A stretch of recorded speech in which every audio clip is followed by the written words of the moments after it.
गुरुर्ब्रह्मा गुरुर्विष्णुः गुरुर्देवो महेश्वरः गुरुः साक्षात् परब्रह्म तस्मै श्री गुरवे नमः। बहूनां जन्मनामन्ते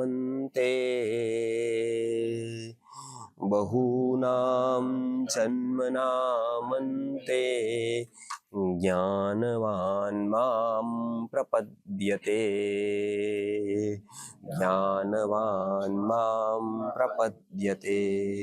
वासुदेवः सर्वमिति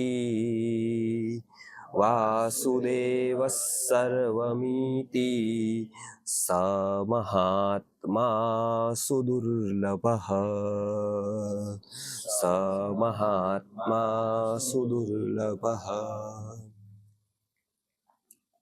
આ શ્લોકમાં ભગવાને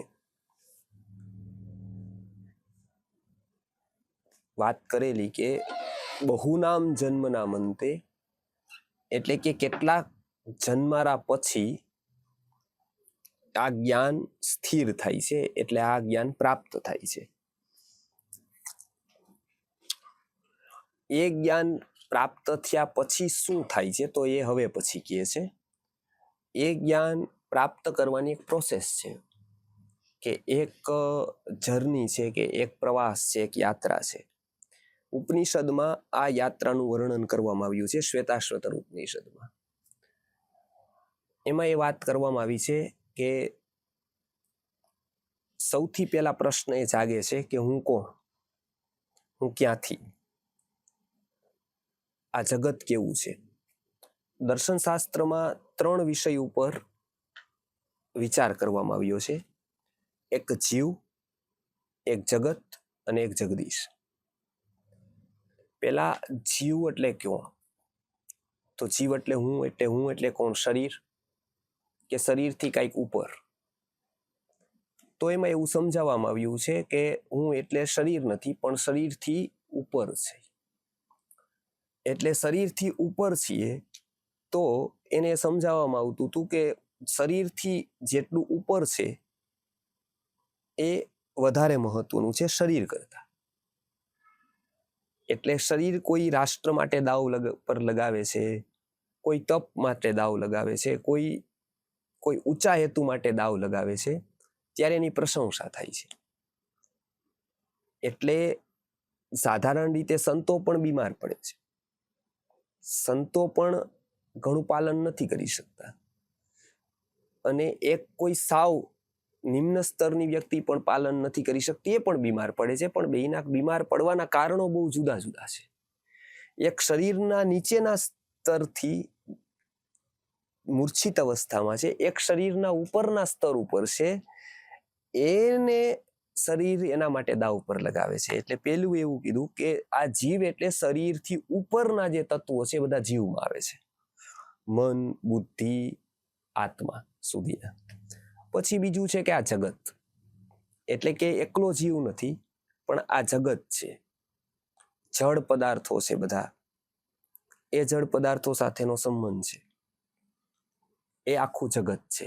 એનો વિચાર ઉપનિષદમાં ને દર્શનશાસ્ત્રમાં કરવામાં આવ્યો છે. અને ત્રીજું છે કે આ બેયથી બિયોન્ડ, આ બેયથી પર કંઈક તત્વ છે કે જેને જગદીશ એવું કહેવામાં આવ્યું છે, જેને લોકો ગોડ કહે છે, જેને પરમાત્મા કહે છે, કે જેને ભગવાન કહે છે, કે એવું એક જ છે કોઈ તત્વ. એના અલગ અલગ નામ છે. એ બધા વ્યક્તિ પોતાની કલ્પના મુજબ એના નામો રાખે છે, કલ્પના મુજબ એના આકારોની કલ્પના કરે છે. સ્વભાવની કલ્પના પણ વ્યક્તિ પોતાની કલ્પના મુજબ જ એનો સ્વભાવ કલ્પે છે. પોતાને સારું અને આદર્શ લાગતું ચિત્ર એનું બનાવે છે, પણ એ મનુષ્યની કલ્પના છે.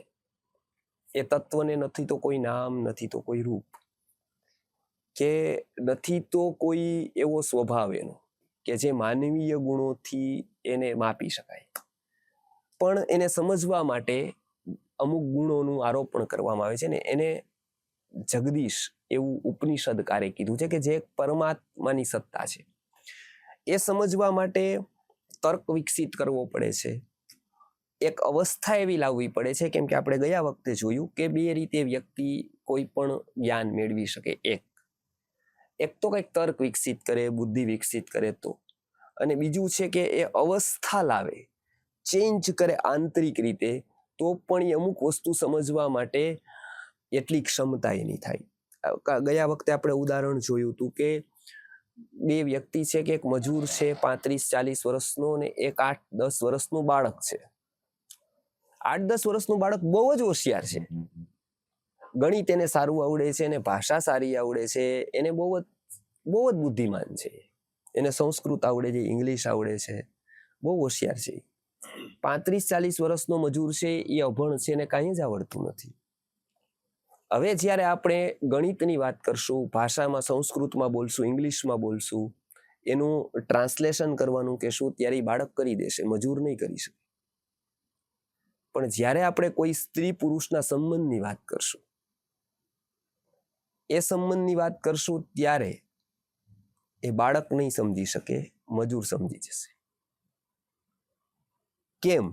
તો કે એક વાત હતી એ તર્કથી સમજાતી હતી, ભાષાથી સમજાતી હતી, અને બીજી વાત હતી એ ભાષા અને તર્કથી નહોતી સમજાતી, એ અવસ્થાથી સમજાતી હતી. એ અવસ્થા બાળક પાસે ગમે તેટલો તર્ક છે, ગમે તેટલો ભાષાનો કમાન્ડ છે, છતાંય આ વાતને સમજી નહીં શકે. કેમ? તો કે અવસ્થા એની નથી.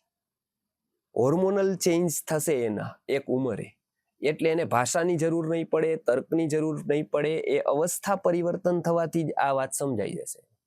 એ ચાહે જંગલમાં પણ રહેતો હશે, એ એકાંતમાં પણ રહેતો હશે, ગમે ત્યાં વિશ્વમાં રહેતો હશે. કેમ કે એ બહારના તર્ક અને ભાષાથી અધીન નથી એનું કામ. એ અંદરના હોર્મોન્સ ચેન્જ થશે, એટલે એની આવી અવસ્થા થશે, એટલે એ સમજી જશે. સેમ અધ્યાત્મમાં એવું છે.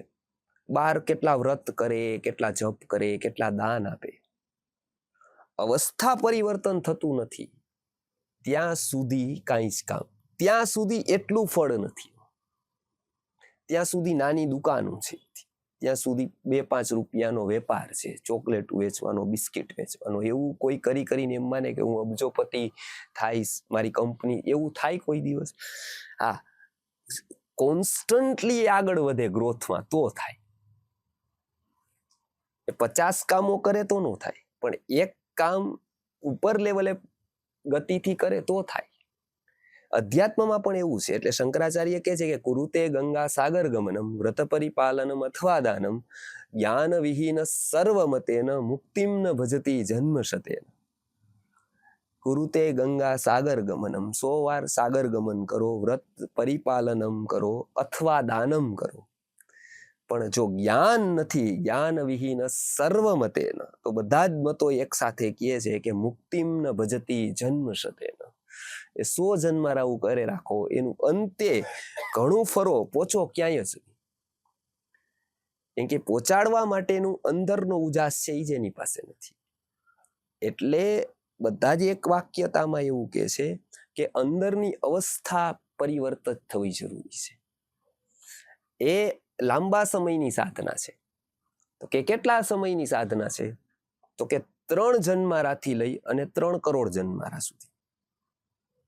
બહુ એટલે શું છે? તો કે બહુ વચન, સંસ્કૃતમાં બહુ એટલે તો કે મિનિમમ 3 હોય તો બહુ કહેવાય. પેલા 1 કહેવાય, પછી દ્વિ કહેવાય, અને પછી બહુ કહેવાય. તો મિનિમમ 3, મેક્સિમમ તો કે 3 અબજ જેટલા પણ થાય, ગમે તેટલા, અનલિમિટેડ.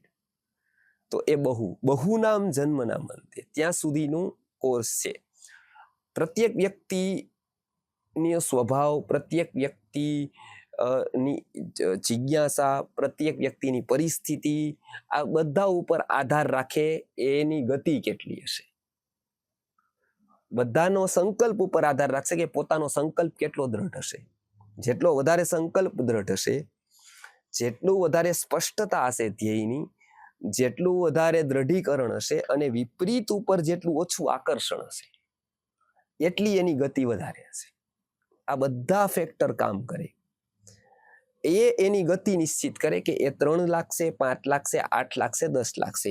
યાત્રા આ જ છે, ગંતવ્ય એ જ છે. એટલે અહીંયા એવું કીધું કે એમાં ઉપનિષદોએ કીધું છે કે આ લાઈનમાં કોક આગળ વધે તો કેવા પડાવો આવે. તો એમાં ઉપનિષદકાર શ્વેતાશ્વેતર ઉપનિષદમાં કહે છે કે નિહાર ધૂમાર્કા નીલાનલાનામ ખદ્યોત વિદ્યોત સ્ફટિક શશીનામ એતાની રૂપાણી પુરસ્સરાણી બ્રહ્મણ્યભિવ્યક્તિ કરાણી યોગે.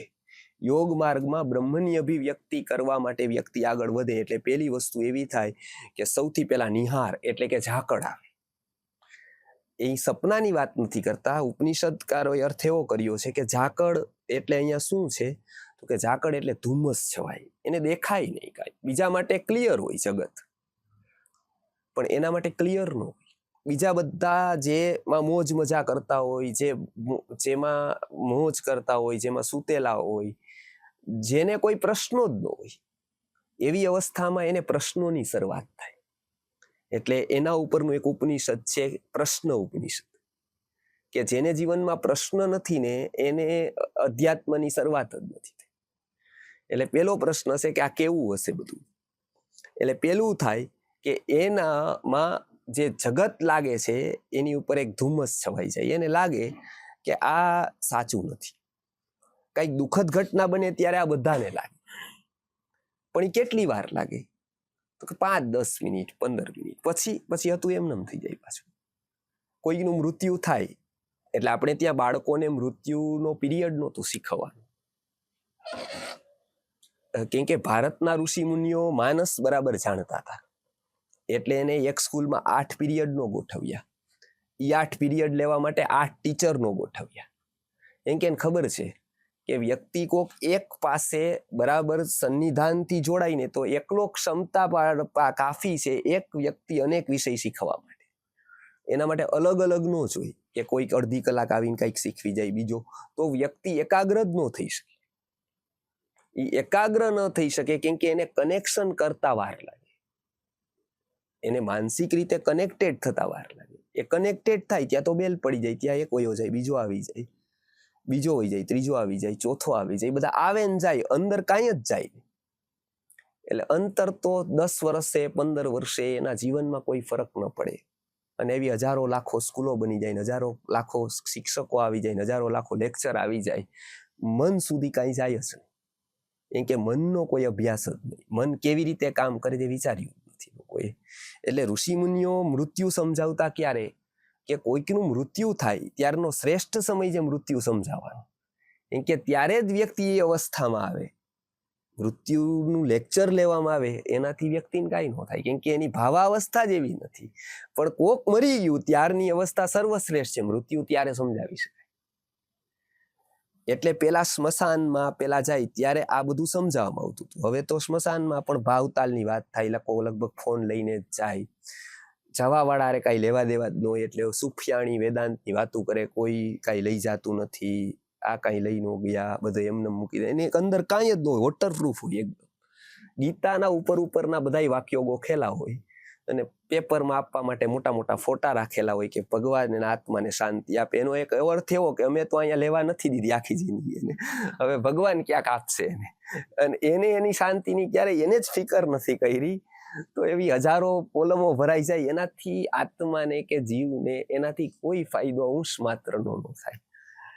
એ માત્ર ગીતા કહે છે કે પોતે કરેલા કર્મો જ વ્યક્તિની સાથે આવે, પોતે કરેલો વિકાસ જ એનો ઉજાસ બને આ પરમાત્માની પગથી ઉપર. એટલે સંતો ભિખારીની કે સામાન્ય વ્યક્તિની દયા નથી કરતા, એ ચિંતા કરે છે. આપણો એ ફરક છે, આપણે દયા કરી છીએ. આપણા હાથમાં ભિખારી આવે 2 રોટલી આપી દઈ, 50 રૂપિયા આપી દઈ, પછી આપણો એનો આઈ કોન્ટેક્ટ જશે, 5 જ મિનિટ થશે, પછી આપણને એની ફિકર નથી કઈ, પછી પૂરું થઈ ગયું. એ એના રસ્તે, આપણે આપણા રસ્તે. આપણી દયા ખરી કેટલી ક્ષણિક 5 મિનિટ, પછી એનો બીજો સમય શું થશે હું નહીં હોઉં ત્યારે એવું કાંઈ નહીં, તો એનું લડી લેશે. સંતો એની ચિંતા કરે છે. એ બંનેમાં ફરક છે, એક દયામાં અને એક ચિંતામાં. ગરીબ બાળકો હોય એની દયા એક વ્યક્તિ કરી શકે, ચિંતા બહુ ઓછી વ્યક્તિ એની કરી શકે. એ ચિંતા કરે ને એને શિક્ષક કહેવાય. ભણાવે ન ભણાવે તો બધી વાત દૂરની રહી. એ ચિંતા હશે ને તો ભણાવવાનું આપોઆપ નીકળશે. મુખ્ય એક ચિંતા છે. જેમ કે સ્ત્રી દૂધ લાવવા માટે કાંઈ ન કરે, સ્ત્રીને કાંઈ કરવાનું જ નથી, એ તો કુદરત જ કરે છે. એને તો એટલું જ ધ્યાન રાખવાનું છે કે દૂધનું ડિસ્ટર્બન્સ ન આવે, એવું કાંઈ હું ન કરું કે જે ડિસ્ટર્બન્સ આવે એનાથી. એને લાવવા માટે કાંઈ નથી કરવાનું. તો સ્તન્યમાં જે દૂધ આવે છે શેનાથી આવે? તે તો કે એક જ ભાવ એને જાળવી રાખવાનો, વાત્સલ્યનો ભાવ આવે એનામાં, એટલે દૂધ આવે. બાકી 1000 લાખ દવા આવે એનાથી કાંઈ થાય જ નહીં. આયુર્વેદના કાઢા પીવે કે ચૂર્ણો ખાય કે એલોપેથીની દવાઓ ખાય કે હોમિયોપેથીની ખાય, એનાથી કાંઈ જ થાય નહીં. ભાવ વાત્સલ્યનો હોય તો દવા સપોર્ટિવ તરીકે કામ કરે. એ ઉત્પન્ન થયેલું પોચતું ન હોય તો કામ કરે, ઉત્પન્ન ન કરે. ઉત્પન્ન ભાવ જ કરે. એ ભાવ ન હોય તો ન થાય, તો દવાઓ કાંઈ કરી ન શકે. એકવાર ઉત્પન્ન થાય પણ પછી સ્તન્યવહ સ્રોતસ્થી પહોંચે નહીં તો દવા એને હેલ્પ કરે, તો દવા એને પહોંચાડે. બધા લોકો એમ કે ભાઈ પાવડર આપો, દવાઓ તમે આપો આયુર્વેદની, તો એનો અર્થ એ છે કે એને પેલા વાત્સલ્ય હોવું જોઈએ. એવી જ રીતે વ્યક્તિને કમસે કમ પોતાની ચિંતા હોવી જોઈએ કે મારું શું થશે. કેમ કે અંતે જગતે ચિંતા નથી કરવાનું. સૌથી નજીક ગણાતી એવી પત્ની પણ પતિનું મૃત્યુ થાય ત્યારે રડે છે, ત્યારે શું બોલે છે કે હવે તમે વયા ગયા, અમારું શું થશે, હવે અમારું શું. એટલે એનું શું એવું તો કઈ વિચારતી કે એ તો ગમે ત્યાં ગયો, પૂરું થઈ ગયું. પણ અમારું શું, જગતની આ એક કડવી વાસ્તવિકતા છે. એટલે પ્રત્યેક વ્યક્તિએ પોતાની ચિંતા કે મેં જ્ઞાન એવું કઈ લીધું, મેં કોઈ જગતમાં એવું કંઈ કર્યું કે જે મારું કહી શકાય. તો અહીંયા ઉપનિષદ કહે છે કે પેલી અવસ્થા એવી આવે ઝાકળની હોય, બધું અસ્પષ્ટ હોય, પણ એટલું ખરું કે એ અસ્પષ્ટનું કોઈ ભવિષ્ય હોય. ઝાકળ આવે એ પછીનું કંઈક આગળ હોય, કે ઝાકળ જવાનો હોય, એનું કંઈક ભવિષ્ય હોય. એટલે પેલું કહે છે કે નિહાર, એટલે કે બધું જ અસ્પષ્ટ. પછી બીજો ક્રમ કેવો આવે જીવનનો, તો કે પછી ધૂમ, એટલે કે ધુવાળો. પેલા આખું ઝાકળ વાળું હતું, પછી એક જગ્યાએ ધુવાળો થયો, ધુવાળો દેખાય. બીજી વસ્તુ બરાબર દેખાય, એક ધુવાળો દેખાય. ધુવાળો દેખાય એનો અર્થ એવો કર્યો છે ઉપનિષદોમાં કે ખોટું ખબર પડી જાય. એ વ્યક્તિ એક બીજા સ્તરે આવે, નંબર 2, એટલે કે ક્લાસ 2. ફર્સ્ટ સ્ટેન્ડર્ડ, પછી સેકન્ડ સ્ટેન્ડર્ડ. સેકન્ડ સ્ટેન્ડર્ડમાં શું વ્યક્તિની સ્થિતિ હોય, તો કે એને ખોટું શું ની ખબર પડે, એટલે ખોટું ન કરે. પણ સાચું શું ની ન ખબર પડે, એમ કે બંને અલગ અલગ વસ્તુ છે. ખોટું શું એ 99% ખબર હોય, પણ સાચું શું 1% નહીં પૂરી ખબર ન હોય. ખોટું સમજવું સહેલું છે, સાચું સમજવું બહુ અઘરું છે. એટલે કોઈ કયો ચોરી કરવી સારી, તો બધા કે ખરાબ, તો એ બધાને ખબર છે. કેટલાક મૂલ્યો છે એ બધાને ખબર છે કે આ ખરાબ જ, આ ખોટું જ. પણ સાચું શું, તો એના 10 જવાબ પડે. કોઈને એવું કયો કે ગીતા વાંચી છે, તો કે એના કરતા સારું છે કે તમે ભિખારીને ભીખ આપો, એના કરતા સોશિયલ વર્ક કરો, એના કરતા ગરીબોને દવા આપો, એના કરતા આટલા બધા લોકો રાહતમાં પીડ થાય છે એનું આમ કરો, એના કરતા વેલફેરનું કંઈક કરો, એના કરતા જમણવાર કરો, એના કરતા કાંઈ ન થાય તો વૃદ્ધાશ્રમો રાખીને ખવડાવો લાડવા ગાંઠિયા કે કંઈ પણ, પિકનિક કરો, એને આનંદ કરાવો. બસ કોઈ પણ રીતે એને આનંદ કરાવો. પણ એને ખબર નથી કે તમે અહીંયા ગમે તેટલા પિક્ચરો બતાવશો, એને આનંદ બહારથી આવતો જ નથી, અંદરથી આવે. એ તો ટેમ્પરરી છે. એવું કેટલી વાર કરાવો તમે, જેને એને એવી ટેવ પાડો, પિક્ચરો કેટલા બતાવો, અને એકનું એક બીજી વાર બતાવો તો એ એક આનંદ આપતું હોય, એનું એના માટે દુઃખદાયક થઈ જાય. એક જ પિક્ચર 3 વાર બતાવો તો પહેલી વાર બહુ આનંદ આવે, ત્રીજી વાર શું થાય, એમ ત્રીજી વાર કે આને લેતા જાઓ, મને બતાવતા. માણસનું મન સમજાતું નથી જ્યાં સુધી, એના ઉપર કામ થતું નથી ત્યાં સુધી, લાખો વસ્તુ કરે રાખો એને, એનાથી કાંઈ જ ન થાય. એટલે અહીંયા કહે છે કે બીજું આવે, ખોટું ખબર પડી જાય, એનાથી બચી જાય વ્યક્તિ, પણ સાચું શું એ ન ખબર પડે, એટલે એના જીવનમાં ધૂમ જેવું થાય. ધુવાળો સેન્ટ્રલાઇઝ છે, બીજું બરોબર હોય, ખોટું ખબર પડી ગઈ, સાચું નથી ખબર પડી. ત્રીજો જન્મારો એવો આવે, એ અર્ક છે, એટલે કે સૂર્ય છે. સૂર્ય છે એ પ્રકાશનું પ્રતીક છે. ત્રીજે જન્મારે એને પ્રકાશ આવે, એટલે એને એ ખબર પડવા માંડે સત્ય શું છે. એને ક્લિયર થતું જાય કે આ સત્ય કોઈ નો કરાવે, એને પોતે જ થતું જાય એવું કે નહીં આ સાચું, આ સાચું, આ સાચું, આ સાચું. એ અંદરથી ખબર પડતી જાય એને કે નહીં આ સાચું. કેમ તો કે એના સંસ્કારો તો પૂર્વના છે જ, એ શોધે તો છે જ, એને નથી ખબર, પણ એને ખબર એટલી તો ખબર છે કે આ સાચું છે. એ ત્રીજું છે કે નિહાર, ધૂમ અને અર્ક. અર્ક એટલે ત્રીજામાં પ્રકાશ, સૂર્ય. પછી તો કે પછી એ અવસ્થા આવે, સૂર્ય આવે પછી બે વસ્તુ થાય. શું? તો કે અનિલ અનલ. અનિલ એટલે કે પવન અને અનલ એટલે કે અગ્નિ. એના જીવનમાં ઝંઝાવાત આવે અને તાપ આવે. એની પરીક્ષા અહીંયા શરૂ થાય. પ્રલોભનથી પણ પરીક્ષા થાય, આતપથી પણ પરીક્ષા થાય. જેમ દીવો છે તો એની પરીક્ષા ક્યાં છે કે ઝંઝાવાત સામે છે. એવી જ રીતે કેટલીક પરીક્ષા શેમાં છે? સોનાની પરીક્ષા આતપ સાથે છે, તપવા સાથે છે. માટલાની પરીક્ષા તપવા સાથે છે. એવી રીતે જીવનમાં ઝંઝાવાત આવે. કર્મને કારણે વિપરીત પરિસ્થિતિ પણ આવે. ઘણી બધી કસોટીઓ આવે. મહાભારત આપણે જોઈએ તો પાંડવો જેટલા દુઃખી થયા ને એટલા શાયદ જ કોઈ દુઃખી થયા હશે. એટલું કોઈ દુઃખી બહુ ઓછા થયા. પણ મહાભારતકાળ વર્ણન કરે છે કે એટલું દુઃખ હોવા છતાં પણ એક પણ પાંડવે કે કોઈ આત્મહત્યા કરવાનો વિચાર સુદ્ધા નથી કર્યો. એટલે આ આત્માની ઇમ્યુનિટી બતાવે. જો એ ઇમ્યુનિટી ન હોય તો સાધારણ એવા દુઃખમાં વ્યક્તિ ચલાયમાન થાય છે. સાધારણ કાફી. જેવી રીતે જેની ઇમ્યુનિટી શરીરની ન હોય એને એક અહીંયા વાયરસ હોય ખાલી શરદી ખાંસીનો, એને કાફી છે. શરદી ઉધરસ કોરોના સુધી કરવા માટે એકલો જ કાફી થાય. પણ જેની ઇમ્યુનિટી સારી છે એને અહીંયા કોરોના વચ્ચે જ બેસાડો એને કાંઈ ન થાય. એને 25 દર્દીઓ વચ્ચે બેસાડો એને કાંઈ ન થાય. કેમ કે બહારના વાયરસથી મહત્વ નથી, અંદરની ઇમ્યુનિટી કેટલી છે એ મહત્વનું છે. અધ્યાત્મમાં વ્યક્તિ આવે એટલે એની ઇમ્યુનિટી મજબૂત થતી જાય. દુઃખો સામે લડવાની એની ક્ષમતા વધતી જાય. એને લાગે કે દુઃખ છે એ કર્મથી આવે છે. કર્મ જતા દુઃખ વયું જાય છે. દુઃખ ટેમ્પરરી છે. એ બોધ થાય, સાથે સાથે એ બી બોધ થઈ જાય કે સુખ પણ ટેમ્પરરી છે.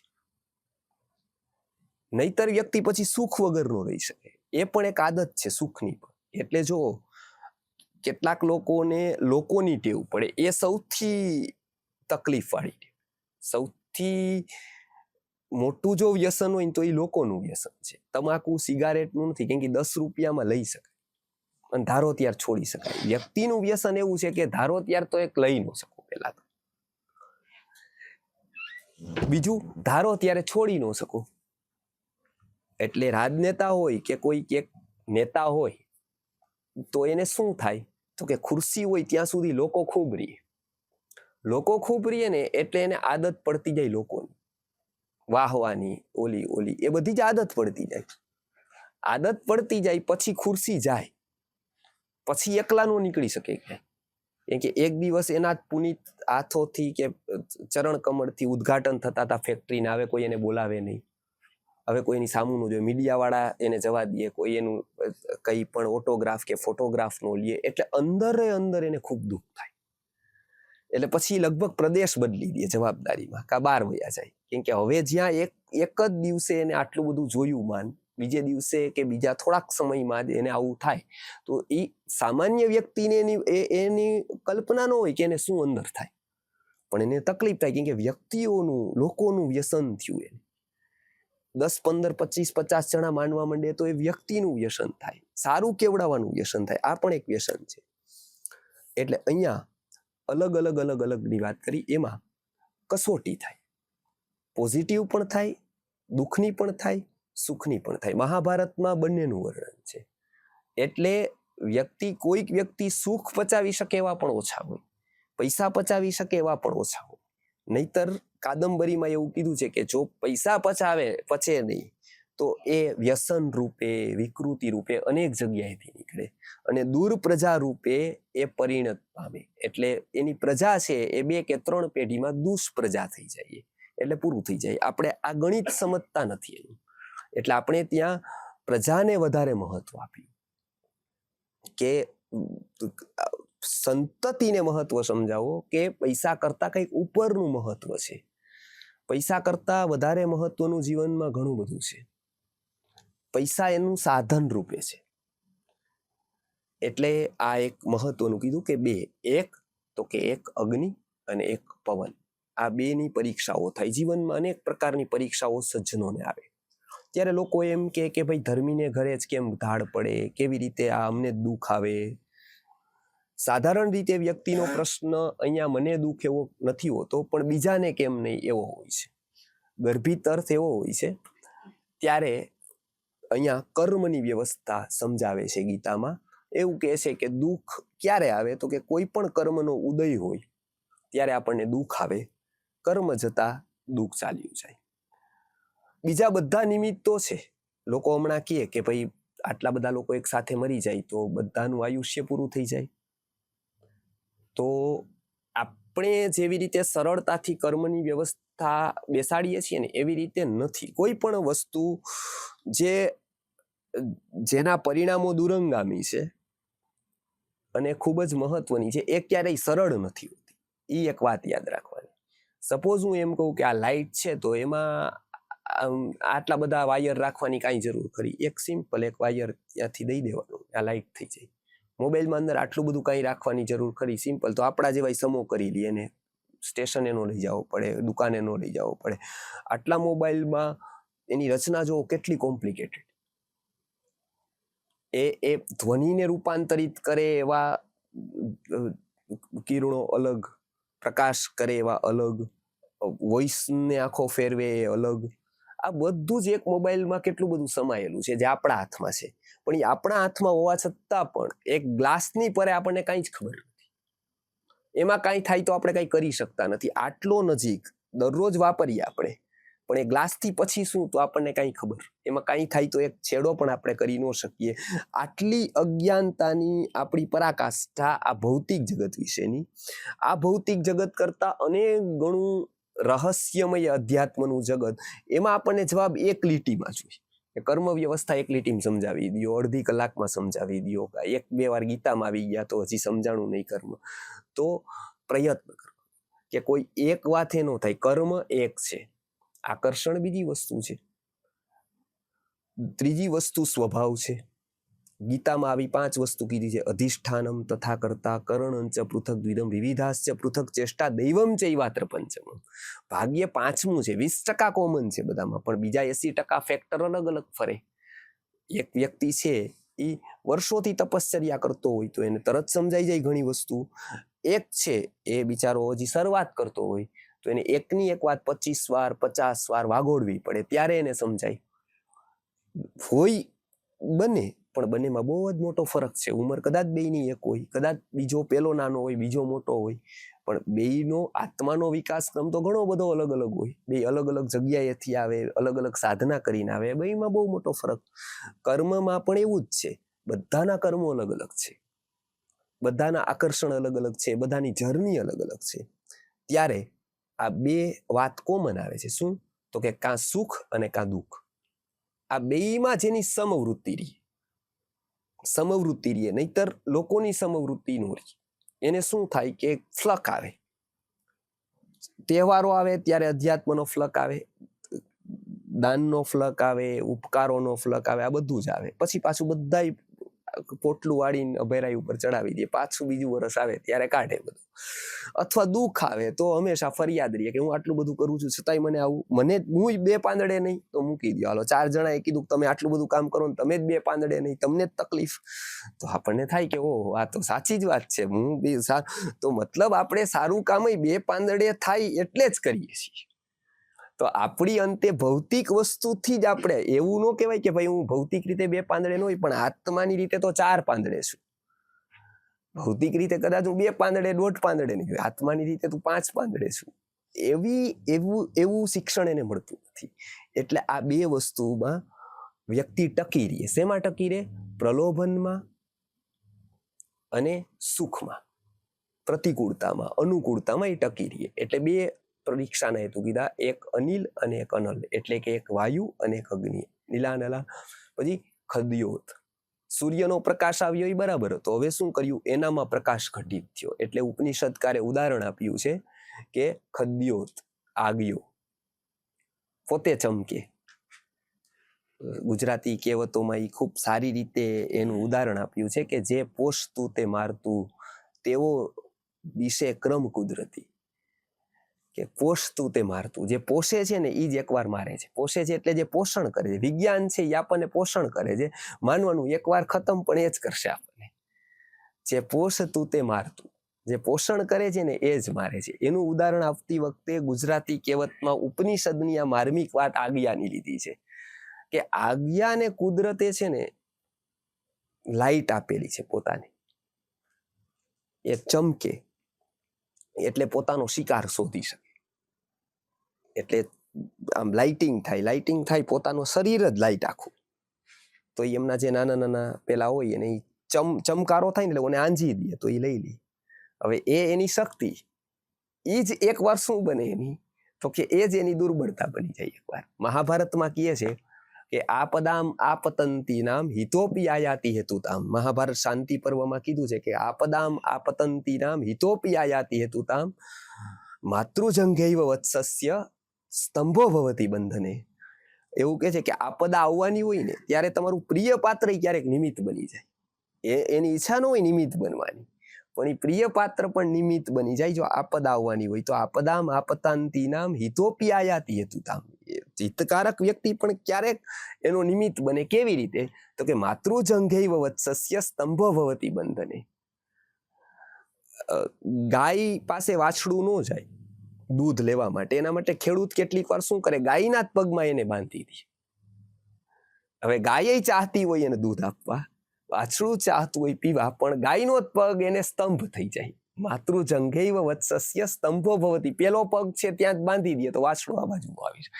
હવે ગાયનો પગ જ એના માટે સ્તંભ થઈ જાય ત્યારે. એ કેવી રીતે? તો એનું ઉદાહરણ આપ્યું છે કે એ નો ચાહતી હોય પણ ક્યારેક આવું બની શકે. અહીંયા એવું કહે છે કે આજ્ઞો છે એ અહીંયા પ્રકાશના રૂપે લીધો છે કે પ્રકાશ પોતે ઘટિત થાય છે. એમ સૂર્યનો હતો પણ એ પોતાનામાં નહોતો, પણ હવે શું થાય? તો કે આજ્ઞા જેવું થાય. એટલે એ જ્ઞાનની શરૂઆત ત્યાંથી થાય. પછી તો કે વિદ્યુતનું ઉદાહરણ આપ્યું છે. આજ્ઞો ઉપકાર ન કરી શકે. કેટલાક લોકો એવા હોય કે સાધના પોતે કરી શકે પણ એ ઉપકાર ન કરી શકે. ઉપકાર કરવાની કેટેગરી અલગ આવે.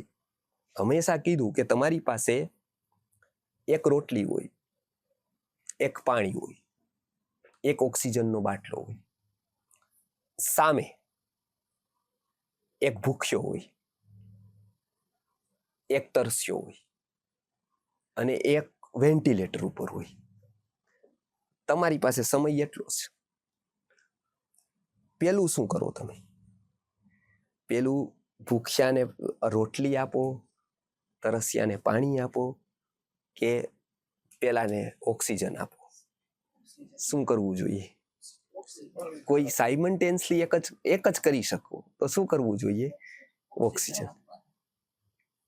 ત્રણેયમાંથી ત્રણની જરૂરિયાત ખરી, પણ ત્રણની વ્યવસ્થા પ્રમાણે છે ને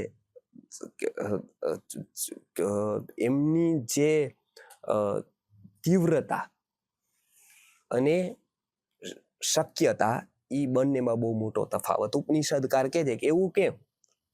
તો કે રોટલી એક તો ભૂખ, એનું મહત્વ કરું, પણ ભૂખ્યો વ્યક્તિ રહી શકે લાંબો સમય.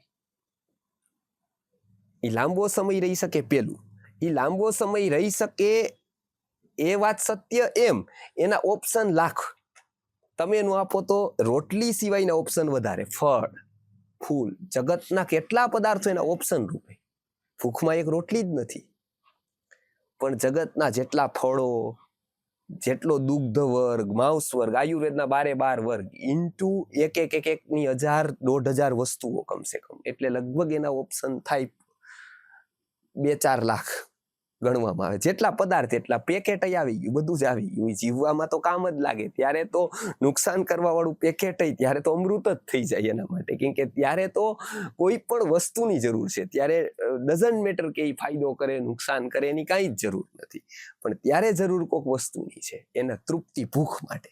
એટલે પેલી તો વસ્તુ આ, કેમ કે ઓપ્શન ઘણા બધા, એના ઓપ્શન ઘણા બધા, અને સામે રહી શકાય એવી સ્થિતિ પણ ખરી. હવે બીજી વસ્તુ લો, પાણી, તો એના ઓપ્શન નહીં. હવે પાણી તો પાણી જ જોઈ, પ્રકારો એના 15-20 પડે એ જ. એને ગંગાનું યાલે, એને જમનાનું કે બિસ્લેરીનું કે 15-25 ઓપ્શનો આખા વિશ્વમાં, બાકી કોઈ ઓપ્શન જ નહીં, પણ પાણીના જ ઓપ્શન. ત્રીજું તો કે વાયુ, તો એના તો 15 ઓપ્શન નહીં, એના તો 1-2 જ ઓપ્શન માત્ર. એટલે બીજું એના વગર રહી ન શકે. આ 3 ઉપકારની વાત કરીને આગળ જ્ઞાનનો છેડો લ્યો ને, તો અતિશય rarest of the rare option આવે.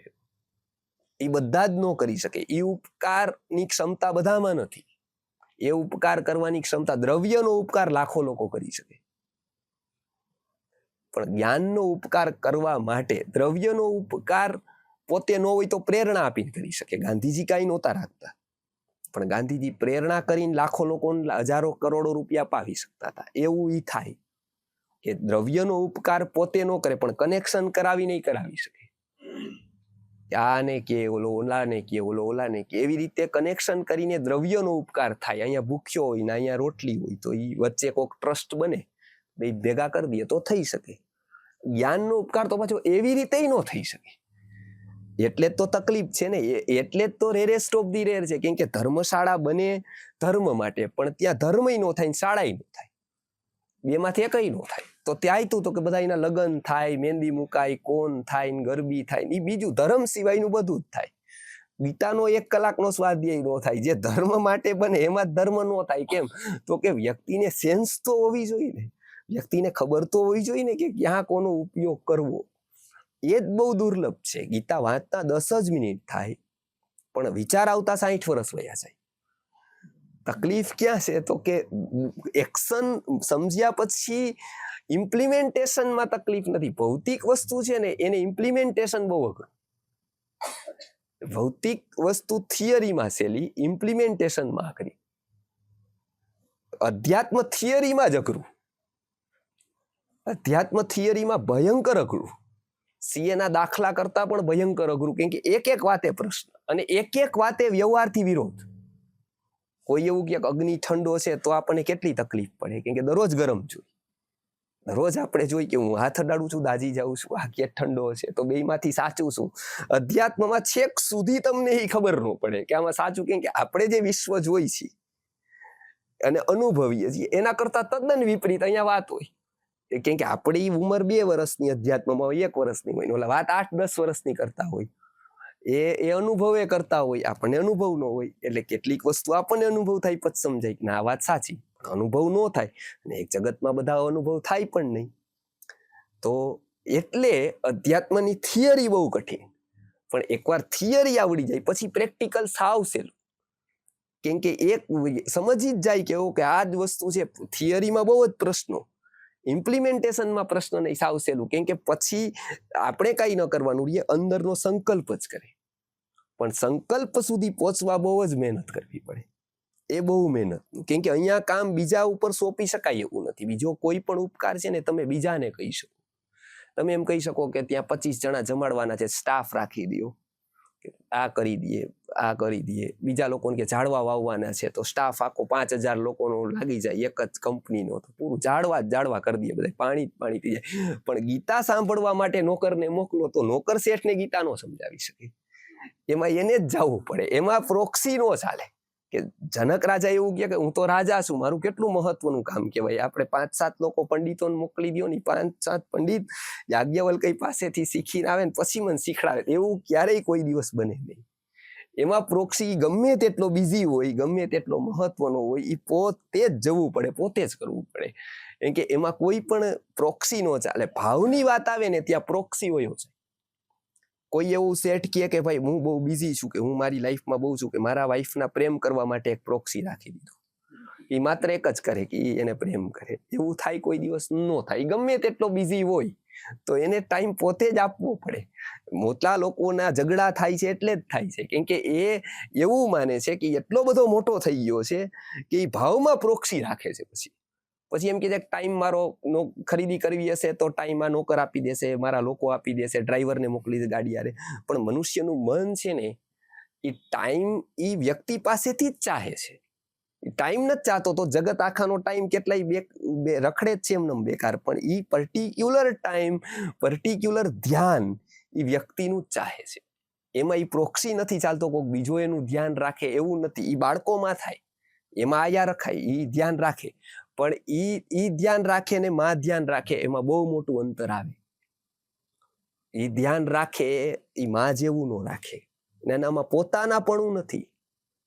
ઓનામાં પોતાનાપણું છે, એટલે તમે લાખો રૂપિયા કદાચ આપે તો પણ એ આયા માનું સ્થાન ન લઈ શકે. એટલે અહીંયા અધ્યાત્મના પડાવોમાં શું કહે છે કે એક જ્ઞાન થાય આજ્ઞાનું, અને પછી થાય વીજળી જેવું થાય, અને પછી સ્ફટિક અને શશી. એટલે ગીતામાં કહે છે ચંદ્ર ચાંદ્રમસમ જ્યોતિ યોગી પ્રાપ્ય નિવર્તતે. એ ચાંદ્રમસની વાત છે, અહીંયા અંતે ચંદ્ર આવે છે. એ ઉત્તમમાં ઉત્તમ જ્ઞાન સરળ કરીને આપે, લાઈક કૃષ્ણ. જ્ઞાન ઘણું બધું ગીતામાં છે, પણ ગીતાનું મહત્વ એટલે છે કે એને બધું સરળ કરી દીધું, કે જીવનના પ્રશ્નો કેવા કેવા વ્યક્તિના જીવનમાં આવે એ બધા સાયકોલોજીકલી એમને ટચ કર્યા. એટલે અહીંયા આ વાત એવું કીધું કે આ જ્ઞાનના આટલા પડાવો છે. હવે એ પ્રાપ્ત થાય એટલે શું થાય છે, તો આગળનું એ કહે છે કે વાસુદેવ સર્વમિતિ, એટલે કે વાસુદેવ જ સર્વમ લાગે છે. ગીતામાં બે રીતે અનુવાદ થયો છે. એક એવું કહે છે કે સર્વમ વાસુદેવમ, એટલે કે બધું જ વાસુદેવ છે, એવું બધાના ગીતામાં લખ્યું છે. પણ અહીંયા ઈ અનુવાદ બેસતો નથી. અહીંયા પ્રશ્ન એવો છે કે વાસુદેવ જ સર્વમ, એટલે વાસુદેવ જ પરમાત્મા જ સર્વ લાગે. આપણામાં હંમેશા જીવનમાં જે મહત્વનું લાગે ને એને આપણે સર્વસ્વ સાથે તોલીએ છીએ. એ કોઈક આપણા જીવનમાં એવું હોય કે જે સાધારણથી પરે હોય, એ આવતા જ આપણો તર્ક બંધ થઈ જતો હોય.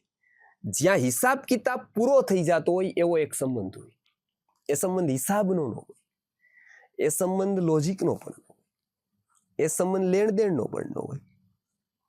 હાલાકી બધા જ સંબંધો લેણદેણથી, લોજિકથી, ફાયદાથી શરૂ થતા હોય છે, પણ પરિણતિ અંતે એવી થાય કે કોક સંબંધો એવા સ્તરે પહોંચે છે કે એ વાસુદેવ સર્વમ, એટલે કે સર્વસ્વ એ પરમાત્મા લાગે છે. એટલે સાધારણ રીતે આ બંનેમાં ફરક છે કે ભગવાનનું સ્થાન અનન્ય માનવું. મંદિર કરી દો મોટું, કે બહુ મોટા ભજન કરાવી દો, એનાથી કાંઈ ન થાય. પણ પોતાનો આત્મવિકાસ કેટલો થાય ને એ રીતે એ ભગવાનને તરફ જોવાની એની નજર બદલતી જાય. પરમાત્માનું સ્થાન જીવનમાં અનન્ય બનતું જાય. આ ઉપનિષદકારનું કહેવાનું છે કે વાસુદેવ સર્વમ, એટલે સર્વ જે લાગે. આપણને કદાચ એવું ન લાગે, કેમ કે એ અવસ્થા એનો હોય. આપણને એ પણ લાગે, આ પણ લાગે, આ પણ એક એવી અવસ્થા આવે કે વાસુદેવ જ સર્વમાં લાગે. એવું લાગે ત્યારે શું થાય, તો કે સમહાત્મા, ઈ મહાત્મા છે. અને એક પાછું શું છે, તો કે સુદુર્લભ, એટલે કે એ કેવું છે, તો કે ઈ રેરેસ્ટ ઓફ ધી રેર છે. સુદુર્લભ એટલે એને એવું કહેવાય કે દુર્લભ કરતા પણ વધારે કંઈક, અત્યંત દુર્લભ. એના માટે સુદુર્લભ શબ્દ છે. એટલે આ શ્લોકમાં આવા અતિ ઉચ્ચ સ્થિતિને પામેલા સંતનું કાં તો ભક્તનું વર્ણન કરવામાં આવ્યું છે. અહીંયા સુદુર્લભની 3 કેટેગરી આપી છે. શંકરાચાર્ય એવું કહે છે વિવેક ચૂડામણીમાં કે દુર્લભમ ત્રયમે વેત દેવાનુગ્રહ હેતુકમ. કેટલીક વસ્તુ દુર્લભ છે પણ એ આપણને સહજતાથી મળે છે એટલે દુર્લભ નથી લાગતી. સપોઝ વાયુ છે તો એ અતિ દુર્લભ છે, એ બીજે ક્યાંય એનો ઓપ્શન નથી, પણ એ મફત મળે છે એટલે આપણને એની કિંમત નથી. કુદરતે અતિ મહત્વની વસ્તુને સહજ એટલે કરી દીધી છે. કેમ? તો કે એનો ઓપ્શન નથી. અન્ન છે એ જરૂરી ખરું, જીવન ટકાવે, પણ એના વગર રહી શકાય ખરું. દિવસો સુધી રહી શકાય, વર્ષો સુધી રહેવા વાળા રહીએ તો એના માટે મહેનત કરવી પડે. પાણી એના કરતાય દુર્લભ, પણ પાણીને મેળવવા માટે એટલી મહેનત નહીં જેવી અન્નની છે. આમ ઉલટું હોવું જોઈએ, અહીંયા ઉલટું દેખાય. હવામાં અતિશય જરૂરી, એના વગર સેકન્ડ ન રહી શકાય, મિનિટ સુધી ન રહી શકાય, પણ હવા સાવ સુલભ,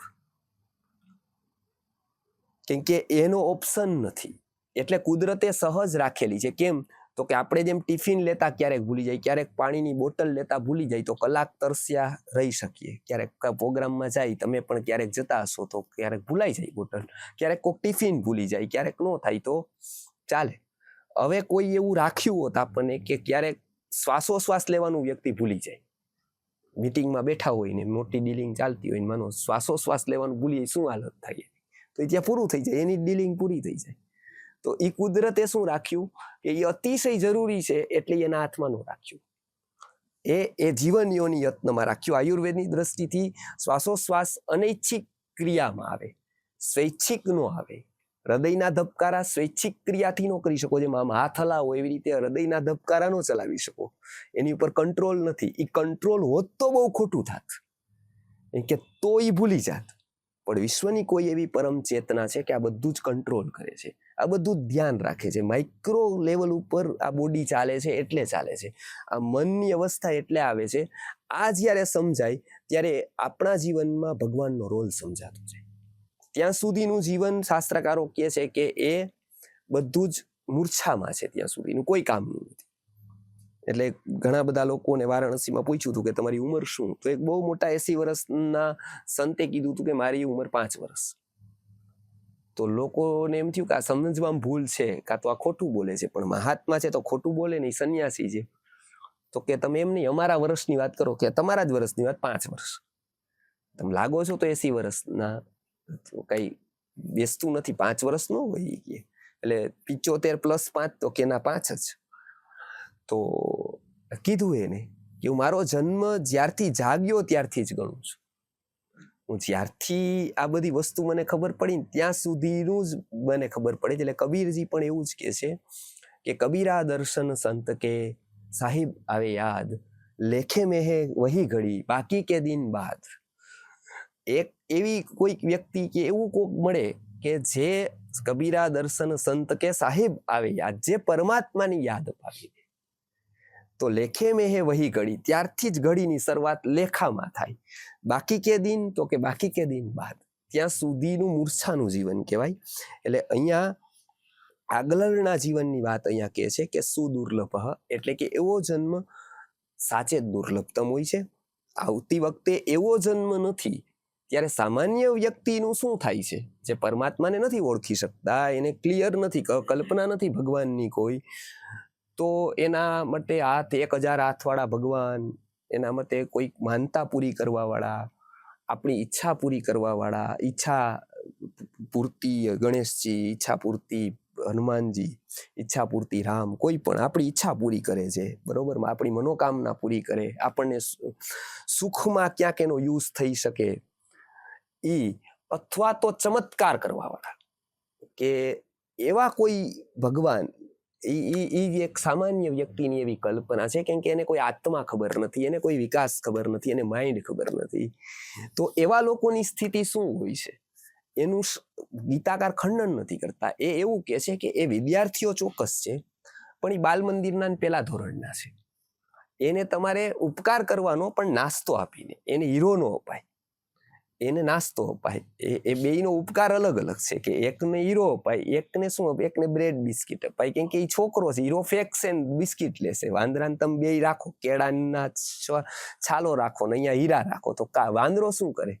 તો કે વાંદરો કેળાને છાલો ઉપાડે ને હીરાને ફેંકે.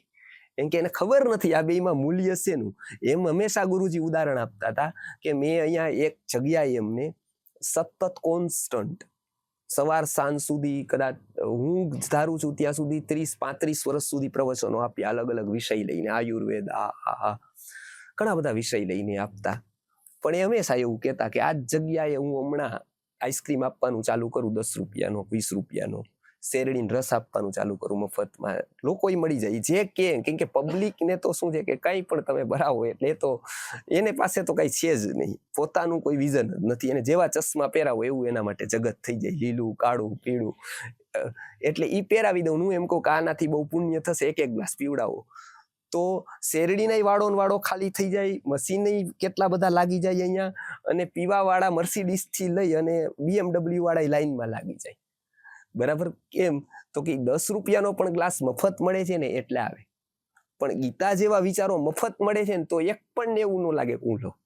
10 રૂપિયાની પણ કિંમત એના માટે જીવનમાં આની નથી. એ સૌથી મોટો દયાનો પાત્ર છે. એટલે આપણે ભિખારી ઉપર દયા કરવાની જરૂર નથી, આપણે આપણી ઉપર ખરેખર દયા કરવાની જરૂર છે. અમે ઘણી વસ્તુ કહીએ કે આટલા બધા લોકો દુઃખી છે તો કંઈક તમે કયો, તો ગુરુજી હંમેશા કહેતા તમારા છોકરા વિશે ક્યારે વિચાર્યું એને સંસ્કાર મળશે ક્યાંથી, એ આગળ શું કરતો, કે ના એ નહીં, તો કે પેલા ભિખારી છોડી દો, પેલા તમે તમારા છોકરાની દયા ખાઓ, કે એ તમે બીજાની કરો જ ના, કે તમે પોતે શરૂ કરો. તો આ એક બહુ મહત્વની વાત છે. જ્ઞાનના ક્ષેત્રમાં આપણે આપણી દયા ખાવાની વસ્તુ છે. આપણે આટલું જાણતા નથી તો કાંઈક આપણે જાણવાની શરૂઆત કરીએ. તો એવા લોકોની યાત્રા ક્યાંથી શરૂ થાય છે એ ગીતામાં આવતા વખતે કહેવામાં આવશે કે ભાઈ આવા કેટલા લાખો કરોડો લોકો છે, એ તો આવું રીતે પરમાત્માને નથી માનતા, તો એ કેવી રીતે માને છે? તો આવતા શ્લોકોમાં એ કહે છે કે એ કેવી રીતે માને છે.